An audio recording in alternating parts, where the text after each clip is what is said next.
So, in this series of talks on the Prakarana Tattvabodha by Adi Shankaracharya, we are exploring the topic of Tattvam. Tattvasya Bodhaha means knowledge of Tattvam. What is Tattvam? Tattvam is that fundamental, essential truth or reality of anything and everything. So, Shastra says Tattvam is the fundamental reality or the truth of the Jiva, the Jagat, and Ishvara. So, these three things will always come together in Vedanta. Jiva, Jagat, Ishvara. Jagat is the world, Jiva is you and me, and Ishvara is the ultimate source from which everything has emerged. So, not only this Tattvabodha Prakarana, this is the topic of all the Upanishads and Bhagavad Gita, that one supreme consciousness, the source, that is the truth of the Jiva, the essential truth of the Jiva, Jagat, and Ishvara. And this is what we have been exploring in the last few weeks through the 5 topics. The Tattvabodha Prakarana book, if you have one, it begins with the topic 1, which is Adhikaritvam. Yeah, who is the eligible student of Vedanta? Whom would this topic interest? The Mumukshu. Yeah? In fact, this prayer shloka that I just chanted, this prayer also says, the author says, I have written this Tattvabodha for Mumukshus. So that is the first topic. And who is the Mumukshu? Who is endowed with the Sadhana Chatushtaya, the 4-fold qualifications which we have seen many times. Then topic number 2, we analyzed the nature of the Jiva. The Jiva is the being who is conditioned by an upadhi, a body. So we saw that also thoroughly. The 3 bodies, the 5 koshas, the 3 states of experience, and what are those 19 elements which compose the Sati Shariram, Sukshma Shariram of a Jiva, and all by the grace of the 5 elements coming intelligently together for a purpose. Yeah? What is the purpose? To serve the Jiva in this Jiva Yatra. In life, how can this bodies serve me? In accomplishing the 4 goals, the 4 Purusharthas, Dharma, Artha, Kama, Moksha. But this Prakarana especially addresses the Mumukshus. This was topic number 2. Then topic number 3, we went to the big picture. What is the constituents of the Jagat? Now, what is Srishti all about? And there we saw again how the Jagat has emerged by the power of Maya Shakti, which is the power of Brahma, the source. So we see that whether it is the nature of the Jiva or the nature of the world, both are Pancha Bhautikam, derived from the 5 basic elements, Tanmatras. So that similarity can be seen. So if the Jiva is a microcosm, the world is macrocosm. If the Jiva is Vyashti, Vyashti means individual, Srishti is Samashti, the whole. So we see this connection between the part and the whole, microcosm, macrocosm, Jiva, Ishvara. And Ishvara is the source from which the Jagat has emerged by the power of Maya. This was topic number 3. Then topic 4 was about the Tattvamasi Mahavakyam, which appears in the Chandogya Upanishad. Remember the story of the father, Uddhalaka? He is explaining to his young son, who has returned from the Veda Patishala after 12 years of study, and is explaining to him 9 times Tattvamasi. So Tattvamasi is the great Vedantic equation or Mahavakyam, which equates the Jiva to Ishvara. So the Shastra's bold statement is that you, the Jiva, are essentially, fundamentally that Tattvam from which the whole Jagat has emerged. And so the father gives examples of gold. You know, how from a lump of gold, all the gold ornaments manifest. Then, if we want to, make the bangle into the gold necklace, we just melt it and again different ornaments will come out. So this is the nature of Jagat. The infinite Namarupas, names and forms and functions that we see in the Jagat have all emerged from that one supreme reality called Tattva or clay. These are the two examples seen in the Upanishad, frequent examples. Taking a lump of clay, we know all the items of clay. Yeah? So too, knowing Tattvam, the fundamental essential reality, one would know everything. So the father is explaining Shvetaketu, and that also we covered in Tattvamasi Mahavakya Vichara.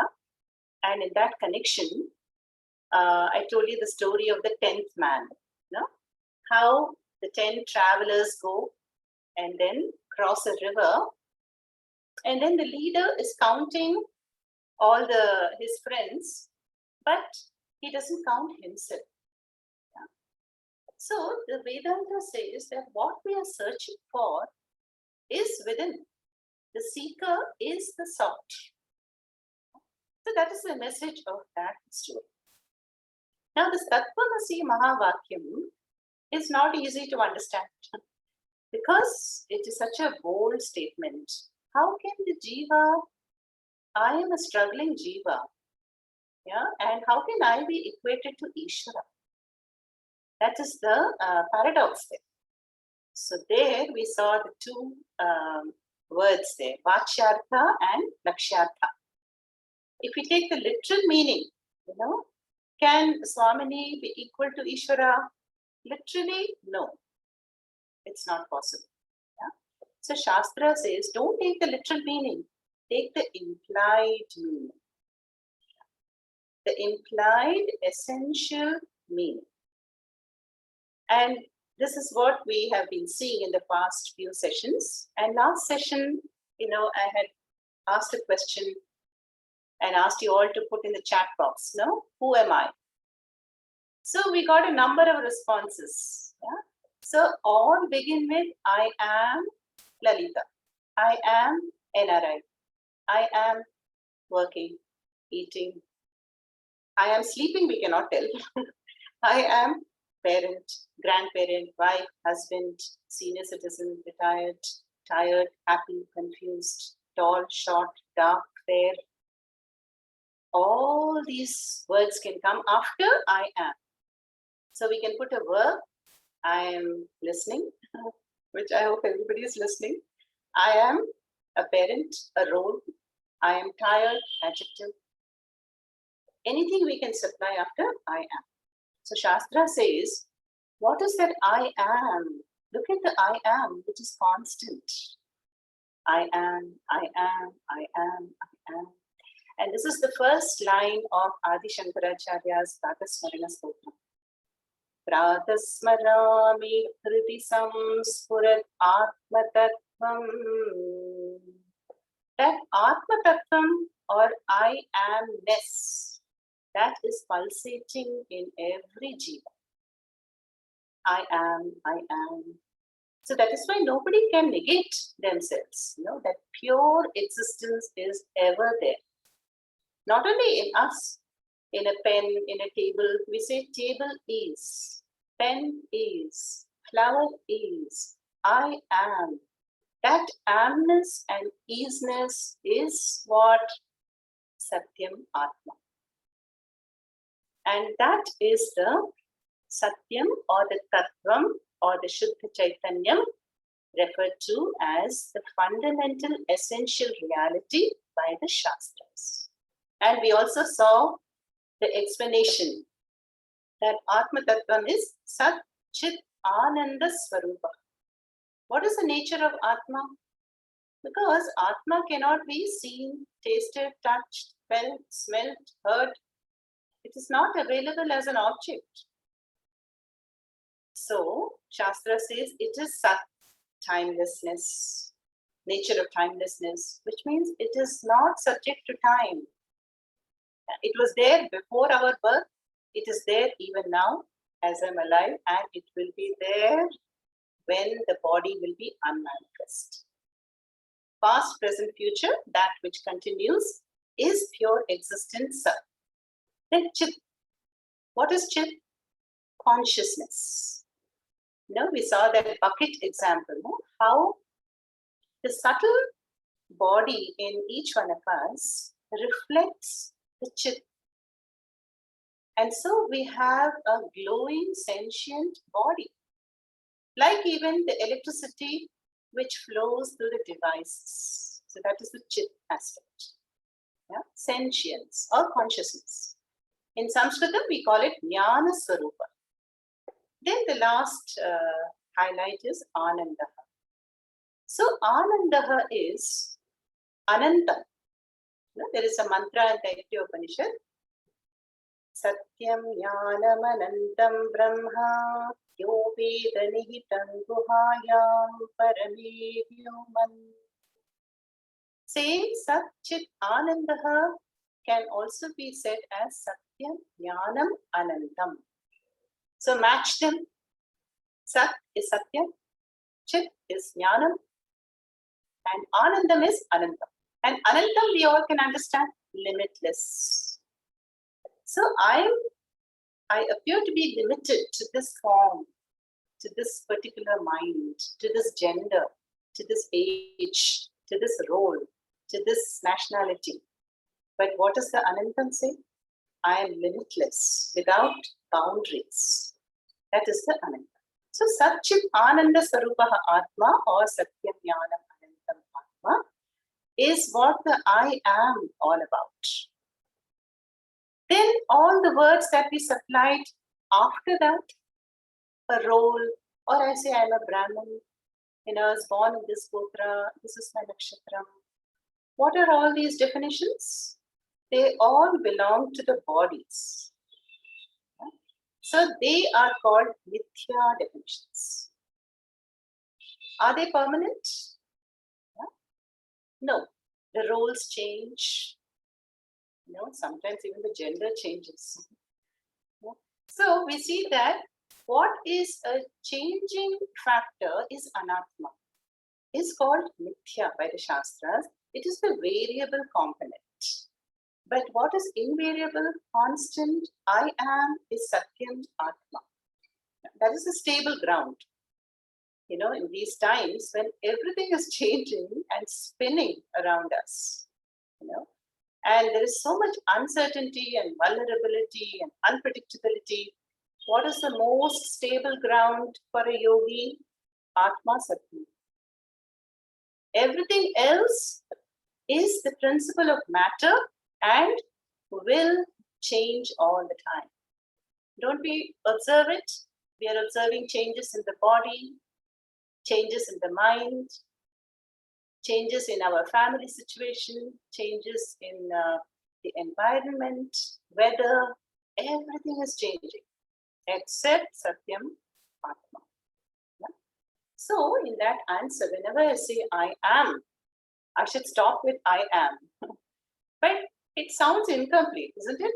If I tell somebody I am, the person will think I'm crazy. So we should keep it to ourselves. Yeah? So that I am is the Nitya Shuddha Buddha Mukta Satyam Atma. A very favorite sentence of Adi Shankaracharya. He will repeat it in all the versions. Nitya Shuddha Mukta Satyam Atma. That means it is Nitya Shuddha, ever pure. Nitya Mukta, ever free. Nitya Buddha, ever knowledgeable. And Nitya Satyam, ever the truth, and that is Atma. So this is the focus and the topic of all Vedanta Shastras. is to discover who am I fundamentally, not superficially alone. So one of you, I think it was Lakshmi, who answered this question very nicely as I enjoy being an amama. I'm an amama now, which is very beautiful. If grandparents come together with grandchildren, there cannot be a better situation, because then they can experience a second childhood. Very beautiful. But then Lakshmi said, I'm enjoying, which means I'm experiencing grandparenthood. And that grandparenthood is also a temporary status, right? So, which is a bonus actually. So, I am fundamentally, essentially Atma Satyam, plus you can put anything, roles, qualifications, Padma Bhushan, doctorate, gender, age, nationality, adjectives, words, all that will be mithya definitions, but I am fundamentally Atma Satya. So this also we saw in the Tattvabodha Prakarana as Drik Drishya Viveka Prakriya. Very important Prakriya. Drik Drishya Viveka Prakriya. Drik means I the seer, I the observer, I the witness. Drik. Drishyam is anything that's experienced. Right? Like for now, for me, you are all Drishyam. You're all the object of my perception. And for you, I am Drishyam. You're all observing me. Right? So Vedanta says, can you discriminate between Drik, the witnessing awareness, which is Atma Satyam, and all that is experienced in life, which is Drishyam? So this gives me the space between Atma and Anatma. So then the question, who am I? How will I answer? Am I Atma or Anatma? I am both. So I am fundamentally Atma with bonus Anatmas. So they're all plus value additions. Okay? So I am both. So in Vyavahara, obviously we need the Mithya, Anatma parts of me. I have to interact with my family members, boss, with the world. And these are interfaces to interact with the world. But then, what is it that sustains the Mithya world? That is Atma Satyam. And that is Tattvam. And that is the topic of Tattvabodha. That is the Tattvam of Jiva, Jagat, Ishvara. So the whole Jagat, with the infinite Namarupas, with their functions, their reality is also Tattvam, fundamental reality. So the fundamental reality of the sun, the stars, the planets, the ant, the mosquito, Brahmaji, the Apsaras, the table, the trees is the same Tattva. Yeah? And that is why the father Udhalika tells the son, did your teachers teach you that one thing by which everything is known? And his answer was no, because he had not paid attention. Yeah? So then the father proceeds to teach him the Mahabhagyam, and that which we already covered. Yeah? So now the last topic is left, which we started also in the last session, which is Jnana Phalam is the last topic. Jnana Phala means benefit of this knowledge. Yeah. Now, why are we studying all this? Bhagavad Gita, Upanishads, Tattvabodha? Is it for time pass? Or is it for nothing else to do? It may be, I'm not questioning that. But it is meant for the mumukshu who wants to be free from samsara. Only a mumukshu will be interested in all these topics. Yeah? And so the last and final topic, number 5, is Jnana Phalam, or the benefits of the knowledge, and where we also saw that the Jivan Muktaha means Jivaneva Muktaha. The Jnani is free from the bondage of all karmas, and he has gained clear knowledge of Satyam Atma and mithya bodies.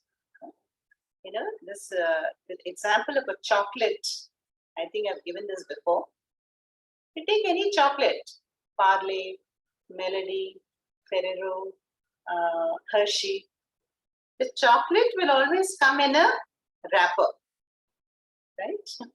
So the chocolate is what we really want. Do we want the wrapper? I don't think so.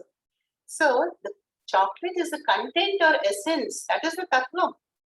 And the wrapper is discovered. So the wrapper stands for mithya and chocolate stands for Atma Sat. Now, unlike the chocolate wrapper, which we discard, actually, you know, as children, we would make dolls out of the wrappers also. I'm sure many of you would have done that. Because there's a certain generation where we don't throw anything. Everything is kept for some use or the other.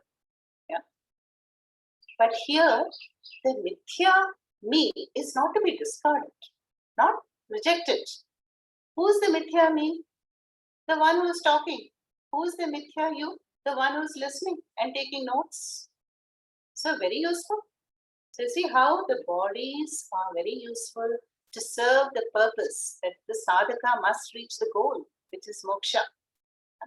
And hence for Shravanam we need the mithya body. Mananam we need the mithya body. Vidyasana, meditation. Atma cannot meditate. So Atma cannot eat, listen, talk, clarify doubts, write notes. So unlike the chocolate wrapper example, we should not think that mithya is useless and to be discarded and rejected. No. Mithya is to be understood as an important role in serving the purpose of gaining Atma Jnana. Yeah? So that is, a brief summary up to this. Yeah? Now, what is the problem is the mix-up. Yeah? Atma, Satyam and Mithya bodies are mixed up. They are mixed up even now. Right? But a jnani has got clarity about the two. What is Atma is very clear, invariable, constant factor. And what is Mithya? Ever-changing matter principle. And so there is a space of understanding. But for an ordinary person, it is mixed up. Then what will happen? We will be so involved and caught up and entangled in the Mithya world. If I take my role very seriously, then all the stress and strain and conflicts and problems on the role will become mine. And I will begin to drown in them. But when through these meditations, I discover the space and I step back. This is why we should do meditation early in the morning. Then we have already created a space between Atma Satyam and Mithya me, the role. Right? So then throughout the day, I will have a space of awareness. So then the problems and the conflicts of the role will be left with the role. But I am who I am. So I will be able to respond to situations and role playing in a very intelligent manner. Yeah. So this is the state of a Jivan Muktaha who is liberated even while living. So for him or her who has gained the self-knowledge, Atma Jnanam, by the grace of a Sadguru and a Guru Parampara, there is no confusion anymore. And the world is not a threatening place to live in, where I feel vulnerable. Rather, it is a Nandavanam. It is a sport. I know the rules of the game now. So I'm relaxed and I can play the game of life. So I become an instrument. So this is the status of a Jivan Mukta. And Tattvabodha says, this Jivan Muktaha says, Brahma eva aham asmi. Brahma eva aham asmi. Even if that Jivan Muktaha is a grandparent and retired, he will not conclude that I am a male or a human being or a grandparent. He will say, I am Brahma. Brahma is the Satyam and that is my core identity. So this jnanam is also called aparoksha jnanam. Very important word in Vedanta. Aparoksha jnanam. Aparoksha means na paroksha. Paroksha means what? Remote. The sun is for us paroksha now. Remote. But Atma Jnanam is aparoksha. It is not remote. It is my immediate, intimate identity, core identity. Yeah? That is the I am. Yeah? So this would be the response of a Jivan Muktaha, Aham Brahma Asmi. And then what such a Jivan Mukta is Nikhila Karma Bandha Vinirmukta, says Tattvabodha. I have this Tattvabodha book. Nikhila Bandha Karma Vinirmukta means the Jivan Muktaha who has gained clear knowledge of Atma Satyam and Mithya is freed from the bondage of karma. He has gained moksha. And how did he gain that? Through Shravanam, Mananam, Nididhyasanam with a Sadguru. Very, very important. Without a guru, in fact, even worldly knowledge is not possible without a guru, right? How can we gain knowledge of karate, chemistry, biology, dance, music, cooking? We need a guru. So what about this Paravidya, the ultimate knowledge of the ultimate Tattva? Definitely with the guru. Then how did the guru gain the knowledge? From his or her guru. And so on. It goes up to Sada Shiva Samarambha, Shankaracharya Madhyama, Asmadacharya Paryantam, Vande Guru Paramparam. So all we have to do is plug into the circuit, which is this Guru Parampara. And so wherever we are, whichever yuga we are, by connecting with the Guru Parampara, you are connected with Sadashiva all the way up. Because that knowledge is flowing down through the generations from Guru Shishya, Guru Shishya, Guru Shishya onwards. So we see, this is where we stopped last time. And how did the Jivan Muktaha, how is he free from the bondage of all karmas? Tattvabodha will raise this question. Then the answer is, we have to look into the doctrine of karma. So today, in the last portion, I will talk about little bit about the karma, which is not a very new topic for us. We all know karma, having been brought up in this culture. So karma is, the word means action, but not only action. Karma means also karma phalam. Phalam is fruit, result, outcome. So it is karma that is waking me up in the morning, not my alarm clock. Karma wakes me up in the morning and prompts me throughout the day. Come on, do the laundry. What are the plans? Cook, buy provisions, answer the phone calls. Today we saw, in the post that I posted, there are karmas which we dislike, karmas which we love, and karmas which we have to do. And there may be karmas which we avoid also, right? So karma is the reason we are all here together. We are having a Zoom group karma. Then as Indians, we have national karma. You all have your family karmas. Then we have international pandemic karma right now, which is, coming to an end, I think. So we see karma is a highly complex network. And it is the action and result of the action. And science calls it the law of cause and effect. But science is just exploring the physical dimension, not the subtle dimension.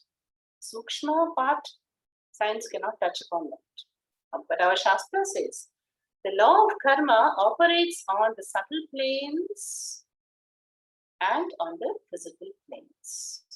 So that's why law of karma is law of dharma. And this is the karma that we are facing every moment of our lives. Cause and effect means the understanding that nothing can happen without a cause. Although many times we would have asked the question, but this is not fair. Why should I go through this? I have not done anything bad. Yeah? So, is the law of karma fair? Yes, definitely. But the Bhagavad Gita will say it is complex and it is Gahana. Gahana Karmano Gati comes in chapter 4. Mysterious is the law of karma, which we cannot understand as superficial.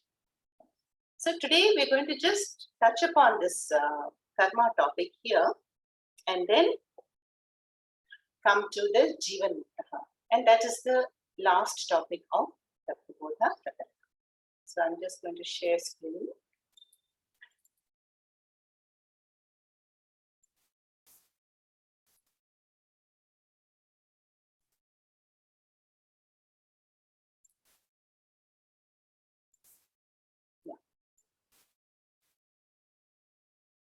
So we are back to this presentation.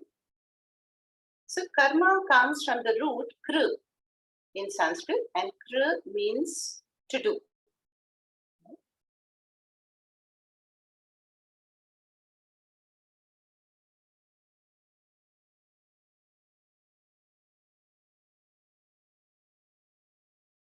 So after the topic 4, which was Tattvam Asi Mahavakyam, now we're going to see the karma topic.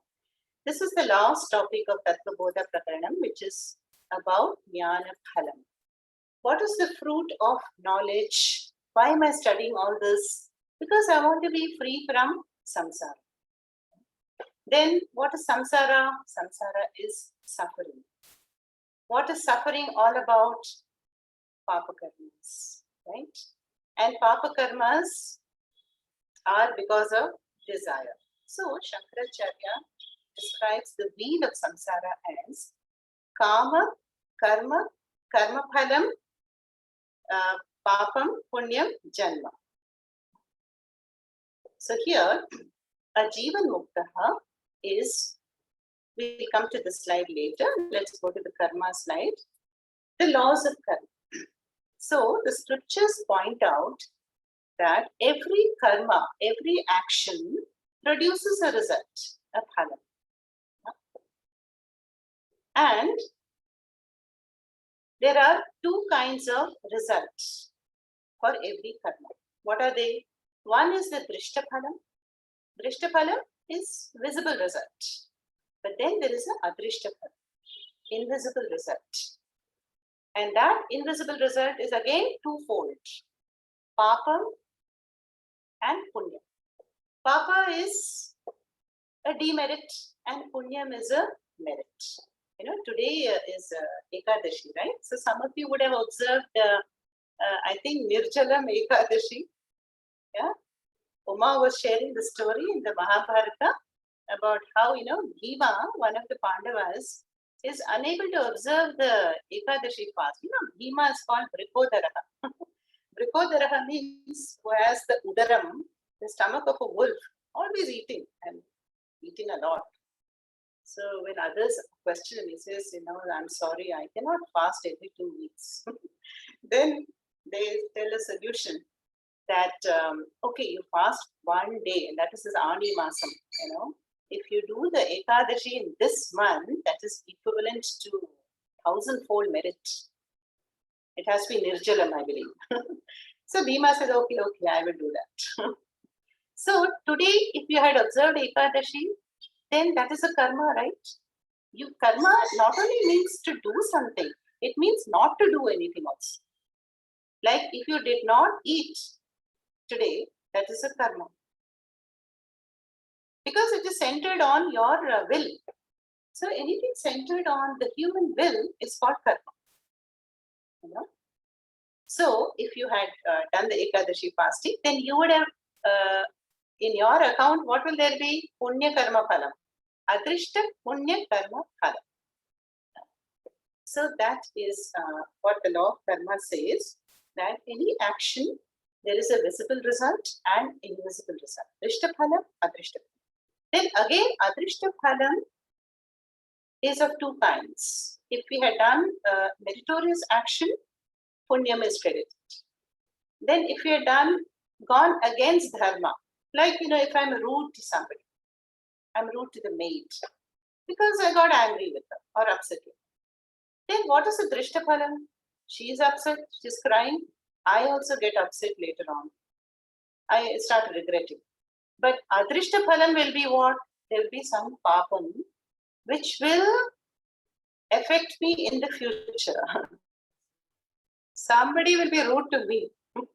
So the karma theory is like a boomerang. And again, a punya karma is like what the Gita says, yajna dana tapas. Ekadashi fasting is tapas. Then danam, if I donate to aim for seva, there is a drishtaphalam, which is the children are benefited.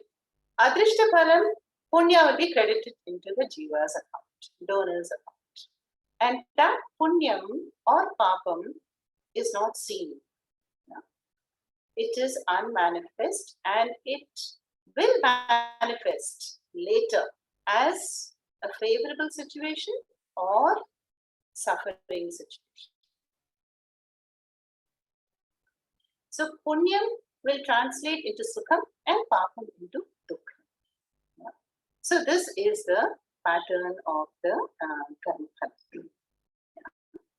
So if, according to the Shastras, if I do the Vihitam karma, enjoin like the Pancha Mahayajnas, then Yajna, Dana, Tapas, Sattvika karmas, then my punya is going to increase. And if I go against, do the Pratishita karmas, himsa, stealing, lying, eating meat, all this is are the don'ts in the Shastras, then they will incur an adrishta papa karma phalam. So this is the law of karma. Then if the question is asked, when will this papa and punyam manifest in my life? The answer is, we don't know. So my action is over. So the papa and punyam, when will it manifest? It can be next moment, it can be in 10 years, or it can be next janma. Like when I plant, I plant a papaya seed. And you would know that how quickly the papaya will grow, right? Within 6 months, you will get a good harvest. Provided, of course, conditions are good and tropical. But what about a mango seed or coconut seed? Can you expect fruits in 6 months? No, it may take 10 years or longer.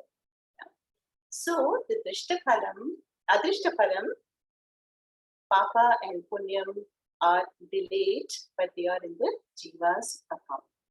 Yeah? So what happens when this life is over? When a person dies? Yeah? What happens to the adrishtaphalam which has not manifested in this life?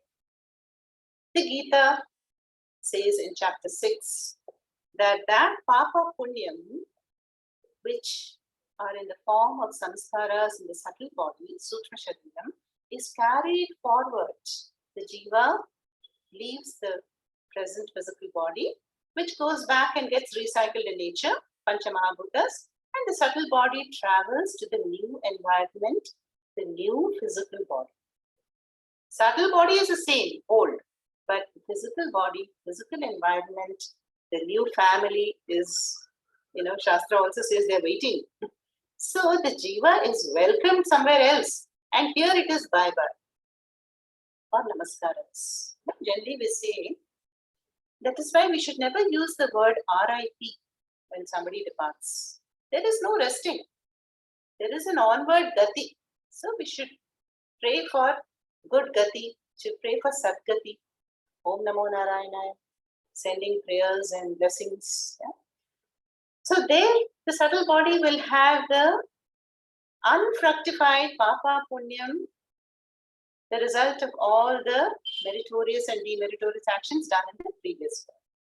Yeah? And then there, in the new physical body, they will be experienced as sukham and dukkham.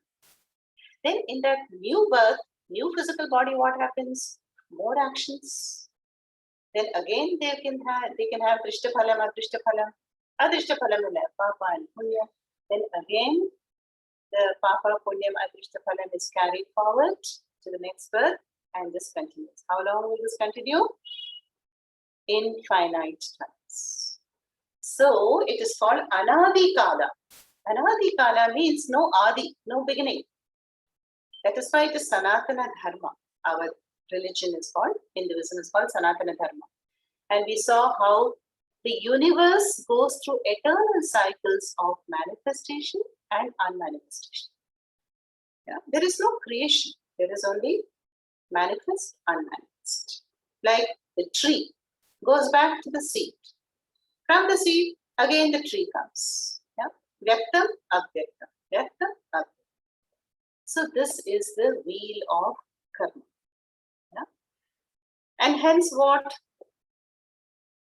This is the law of karma, which goes round and round and round. And what is going to put an end to this karma wheel of samsara? Moksha. Yeah, that is gained by self-knowledge. Now, what sets the wheel in motion is a question if it is asked. We already saw that karma, karma, janma, right? Punarapi janma, punarapi maranam, Rajagovinda. But how does it start? It has its origin in avidya. Avidya means what? Ignorance. Yeah? Ignorance of what? Atma. Now, if I am not a jnani and I am ignorant of Atma Satyam, then I will be identified with what? Mithya, bodies. Then I will have desires, karma. Then the desire will be pursued by actions, karma. Karma will have phalam, results. Phalam is of two kinds, drishtam, adrishtam. Adrishtam is of two kinds, papa, punyam. Papa, punyam, for that, we need a janma.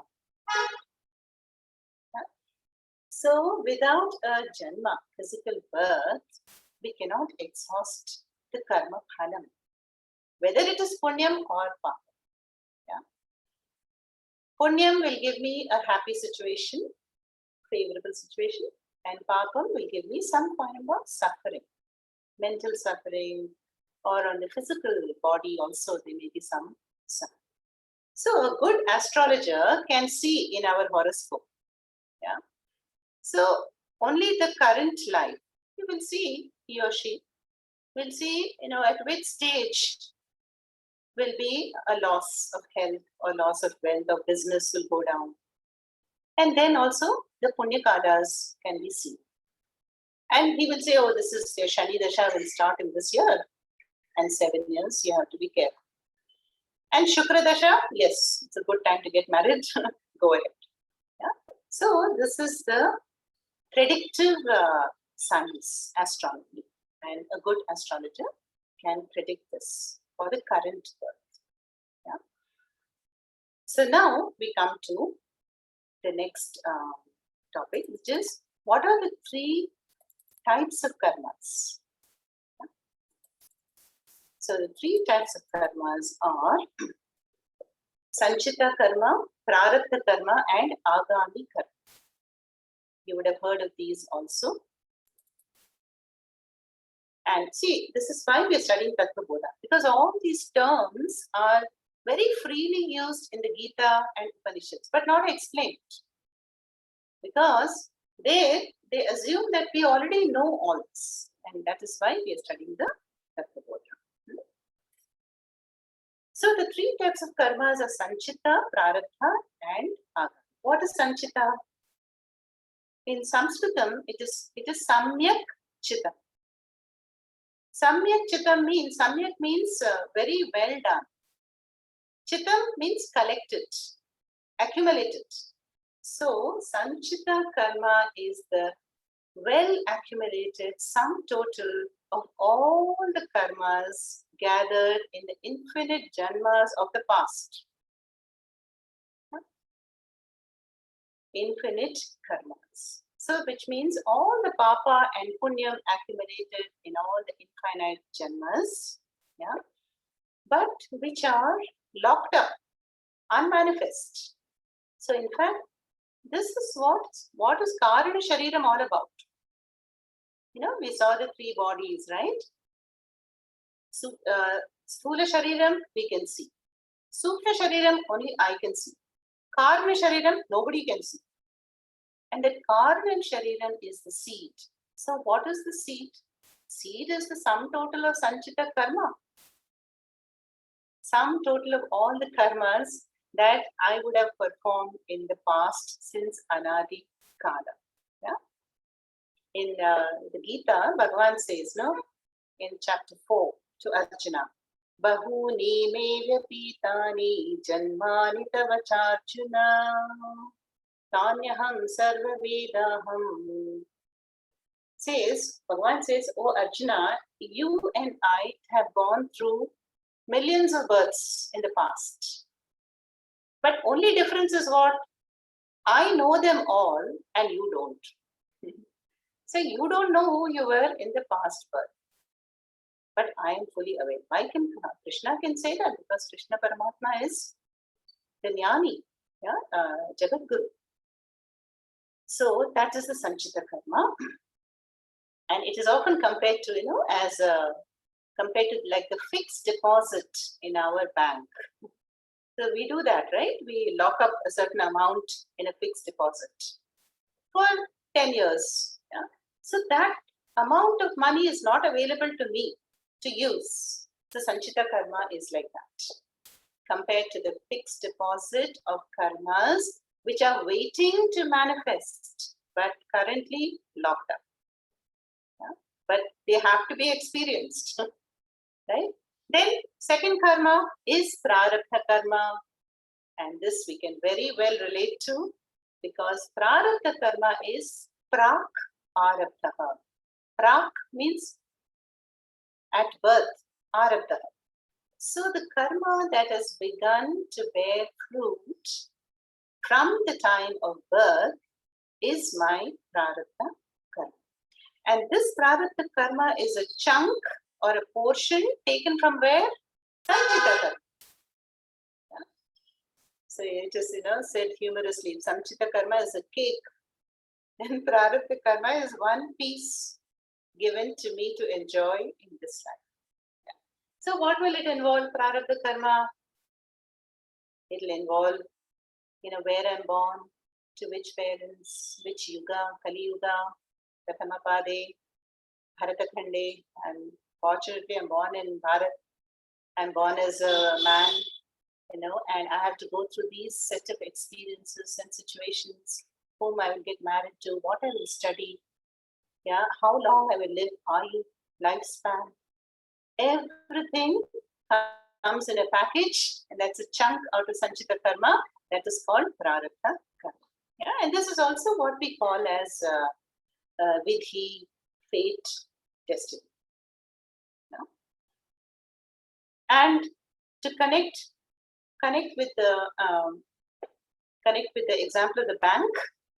See, when we have locked up a certain amount as a fixed deposit, the bank will inform us that so much interest is accrued, right? So there will be a certain amount which is matured and available to spend. So Prarabdha Karma is the matured deposit, which I can spend now. And hence we say Prarabdha Karma has to be experienced because it has already begun. It is like an arrow which is shot. If an arrow is shot, it is speeding. Yeah? And it will go on till it meets an obstacle or it loses momentum and stops. So when the Prarabdha Karma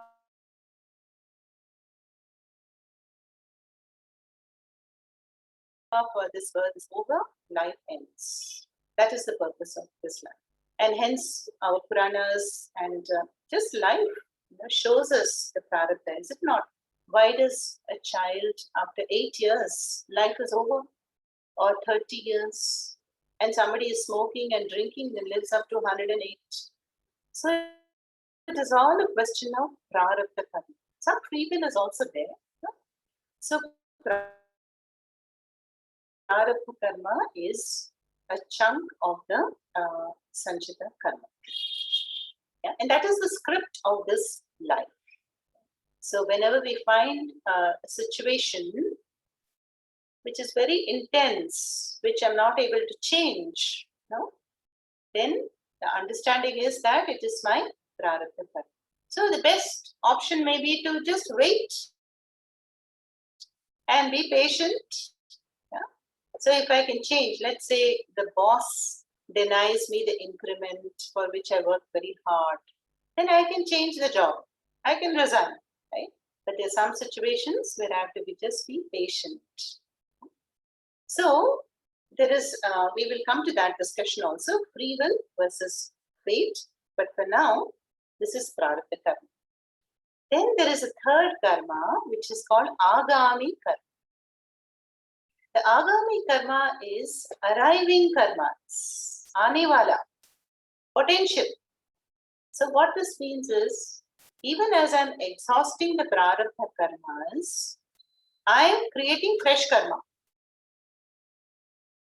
Yeah. So I am experiencing some life situation, some life event, but how am I responding to those situations? Yeah? And that is why the teaching of Gita, Karma Yoga is so important. Karma Yoga, as I do, I am meeting every situation with the Karma Yoga frame of mind, Ishvara Arpana Buddhi and Prasada Buddhi. What am I doing? I am slowing down the wheel of karma. I am not adding to the karma load. But what generally happens is, as I'm exhausting my current karma, it is possible that I'm adding, creating fresh karma. And that is called what? Agami karma. There's another word, kriyamanani karma, but this will be agami karma. Yeah. So this is like, to connect with the bank example, that I have some money to spend, a mature deposit. Yeah? So I'm not only spending and enjoying, but I'm reinvesting. So reinvesting a certain amount of money is what? Creating fresh karma. The bank example is given here to illustrate the three kinds of karma. Yeah. So now, obviously, we all know that life is a combination of both. Yeah, there is fate, which I've brought from my birth onwards, from the past, but there is also free will. Yeah, kartum shakyam, akartum shakyam, anyatha va kartum shakyam. So the free will, even if it is limited, I can apply it in any situation. How do I respond? Should I go ahead with the situation, or bear it patiently, or make a change, or do nothing? All these are various options and responses available in that particular situation, which the jiva has to decide. Yeah? So the theory that, oh, law of karma is so fatalistic, so I just put up with everything, that is not correct. Yeah? If I want to strongly change something in my life, then try prayer. You pray intensely, to the universe. If there's a sattvic purpose you want to do, but you don't have the money, then you pray to Bhagavan. And more often than not, it will be arranged if it is a sattvic purpose. I have seen this. Many seekers wanted to do the long-term course and they needed some money. So Swamiji said, just pray and universe will take care. And miraculously, the universe arranges the factors. That is called the power of prayer. So in any situation, we can pray. But the prayer has to be a beneficial prayer, a sattvic prayer. Then definitely those prayers are heard. So now we have seen the three karmas and how this karma is so very important. See, right now we are all pursuing the karma of attending Tattvabodha classes. This is also a karma. So a sattvic karma has the power to neutralize a negative karma. It's like creating antibodies. If I have to go through some intense suffering in life, it could be a terminal disease or some difficult situation in life, then Shastra says that if you do punya karmas like a yaga or a danam or some tapas or prayers, parayanam, pilgrimages, they have the power to create punyam, and that punyam can neutralize this papa karma. If the papa karma is not a prabala means intense one. Some intense situations we just have to bear it. But definitely one should try to bring in that positivity and use the free will for prayer and good karmas, sattvic karmas, so that there is growth in this direction. Yeah? So these are the three karmas, and we see that how the Jivan Muktaha is free from all the three karmas. Yeah. Now, how is he free from all the three karmas? I'll go back to the slide. Yeah. The Jivan Muktaha is because he has gained self-knowledge. Self-knowledge means his understanding is I am Ajaha, Amrityuhu, Akarta, Abhokta, Asanga. That means what? I am not the doer. Yeah? I don't have these desires for worldly things. He has dispassion. So there will not be karmas in order to fulfill a desire. Then karma phalam also will not be there. Yeah? So he has brought the wheel to a stop. How? By gaining self-knowledge. And how does it stop? Because Atma is Purnam. Atma does not lack anything. So by understanding that I am adequate, I am Purnam, I don't lack anything, then there is no need for karma. But there will be a minimum karma. Even a jnani or a sadhu, there will be minimum vyavahara, right? He has to eat something and meet some people and maybe teach a few classes. All that will be there. But the inner freedom that a Jivan Muktaha enjoys is freedom from that compulsion. The inner pressure is not there. I must do this in order to be happy. So that is what is pointed out here. Freedom here and now. Swatantriyam, mental, emotional, psychological independence. And there's an understanding of Purnatvam and Samatvam. So you see this jnani, we have seen the description of a jnani in the Gita also. Sita prajnaha, gunatitaha, kshetrajnaha. All these, the various chapters are called by different names, but they are the same inner understanding of the freedom and the contentment. And the Jivan Muktaha will not ask the question, why me? He understands global warming or a pandemic or floods or tsunamis, nothing can happen without a cause. Yeah? And of course, on a personal level, I will promote dharma. But it is Ishvara's responsibility to take care of the universe. So I can let go and relax. Yeah? So this is the understanding of the Jivan Muktaha. And also, there are twofold benefits of this jnanam. Videha Mukti. Videha Mukti means no more rebirth. Because there is no necessity to take a physical birth. Why? Because there is no karma phalam anymore. Why is there no karma phalam?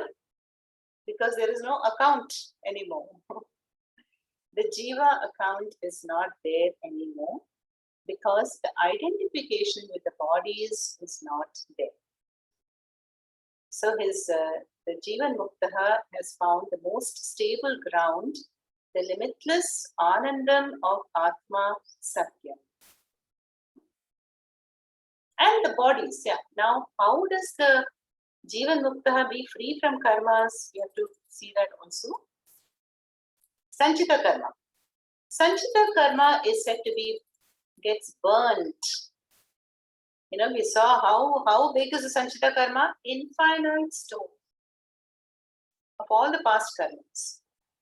And in the Gita says, Jnanapi tatthas karmani bhasmasat kurute. The fire of knowledge burns the infinite store of Sanchita Karma for a jnani or a Jivan Mukta. And the example given is that of a matchstick. You take a huge bundle of cotton and one little flame, everything is reduced to ashes.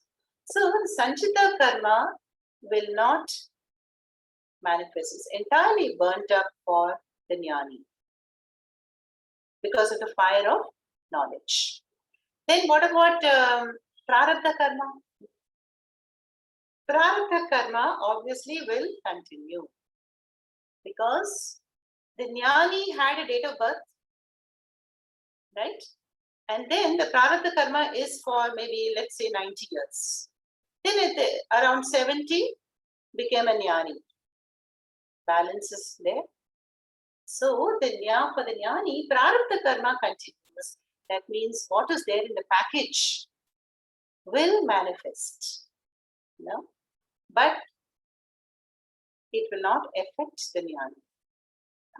So Prarabdha Karma is happening where it is happening to the bodies. But now the Jivan Muktaha is free from identification with the bodies. So Tattvabodha says very beautifully that it is like there is no sambandha. It's like a shadow. Can my shadow hurt me? No. So the Prarabdha Karma happens to the bodies, but I am relaxed and Anandam in the Atma Jnana.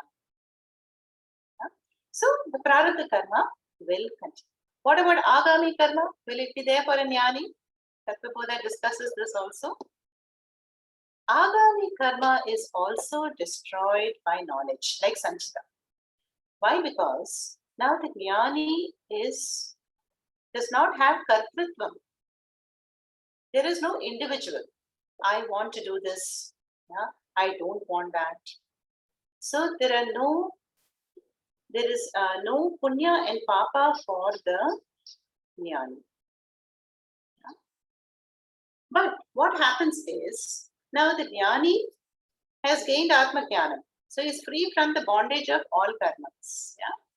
But in the present birth, the jnani, will be promoting dharma activities. Like Puja Swamiji continued to teach for like 40, 50 years. And anybody who would come for Kumbhabhishekam, he would donate to that. So then what happens? These karmas of a jnani, they will also have punyam and papam. Punyam.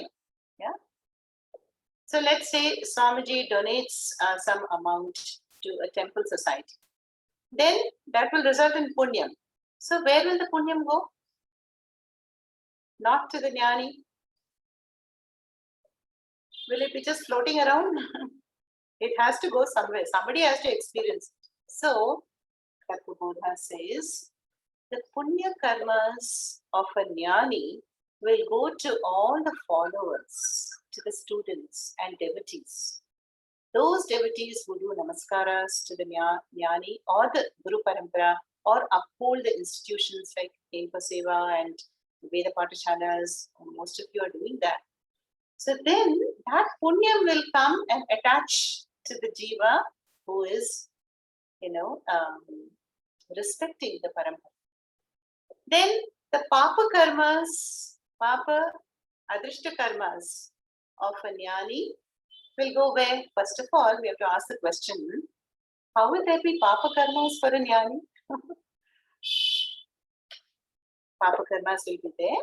And suppose the jnani is walking. So under his feet, some insects will die. So that will create some papa karma, right? Minimal, but it will be there, unknowingly. And supposing somebody has given a donation to Swamiji or Tempa Seva, maybe 1 lakh. But that donation is not white money. So then, along with the donation, comes the papa with the money. Yeah. But that papa karma will not come to Swamijis or the Jnani, but it will go to those who criticize the Jnanis. Yeah. So those people who disrespect the parampara, who are going against, creating obstacles, disliking, disrespecting, then the papa karmas in the account of the Jnani will go and attach to them. Yeah? So this is a very subtle point and mentioned in the end of this book of Tattvabodha. Ye jnaninam nindanti dushanti dukkha pradanam kurvanti tan prati jnanitam sarvam agami kriyamanam yat avachyam karma paparpakam tad gacchati. Don't worry, in Sanskritam, it's the same thing what I told you. Yeah? Those who abuse, hate, give discomfort to the Jnanis, they will get the negative effect, the papa karmas. Yeah? So that is how it is said. Karma is gahana.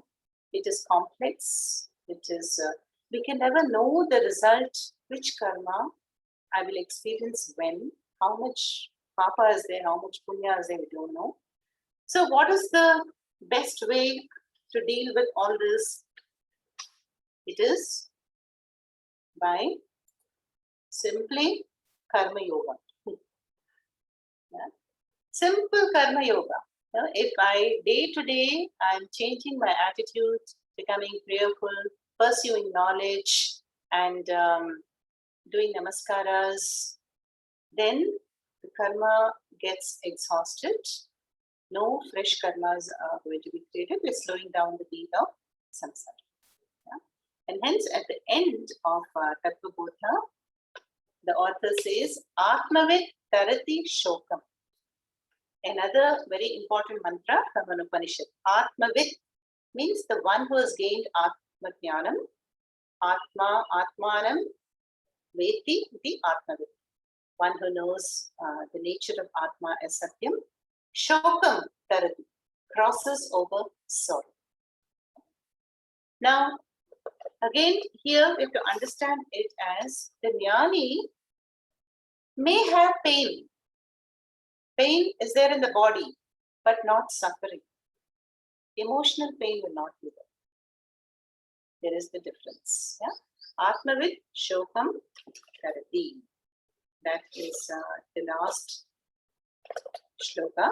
Iti Tattvabodha Prakaranam Samhita. There's one more here says that, and this Jnani can drop his body anywhere. When the prarabdha is exhausted, prarabdha karma is gone.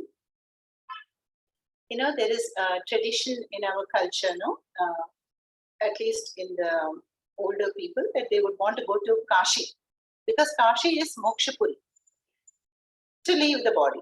Yeah, because Parameshwara Shiva comes and repeats the Om Namah Shivaya mantra in the ear. Yeah? But Tattvabodha in the end says that this Jnani who has gained Atma Jnanam can be in Malaysia, can be in Antarctica, anywhere. It doesn't matter, yeah, because he is liberated even while living. So it does not matter where the body falls. Yeah. Iti Tattvabodha Prakaranam Samaptam. Yeah. So this is the last topic 5, the nature of a Jivan Muktaha, how the Jivan Muktaha is freed from all the bondage of all the 3 karmas, which an ordinary jiva would have. The infinite Sanchita store, the allocated prarabdha of the present birth, and future karmas, which are going to arrive, and the agami karmas, which are not experienced in this birth. What will happen to them? They will go back and join the Sanchita cake. Do you get the picture? Sanchita cake, and after that small piece is my prarabdha. And even as I'm exhausting the prarabdha karma, then the fresh karma which is created in this birth can be experienced in this birth itself Or if life gets over, then the balance will go and join the Sanchitaka. So, what is the way out? Jnana Marga. So, Jnanameva Moksha. That is for a jnani, and this is what we have been seeing in the Gita. And now we can connect very nicely to the Gita Shloka number 66. Sarva dharman parityajya mamekam sharanam vraja aham tva sarva papebhyah mokshayishyami ma shuchah. Krishna says, I will release you from all the karmas. And what is that I? Atma Jnanam. The one who pursues and gains Atma Jnanam is free like the Jivan Muktaha from Sarva Papebhyah. And remember I told you last Friday, Sarva Papebhyah is from all Papa and Punyam. That means from the wheel of karma. One is released in the pursuit of knowledge. Knowledge of what? Atma. And that is Atma Jnanena Moksha. So that is the end of our Tattvabodha Prakarana. This has only the mantras, but as I told you, there are books available, and I will send you a couple of links where there are short summaries on all the topics. You can read them, and you can make your own notes also. And there are definitely many links in YouTube. I'll try to find a good one based on the Shankara Sampradaya. So we conclude now. Om Purnamada Purnamidam Purnat Purnamudachyate Purnasya Purnamadaya Purnameva Vashishyate. Om Shanti Shanti Shanti. Hari Om Shri Gurubhyo Namaha. Hari Om Tat Sat.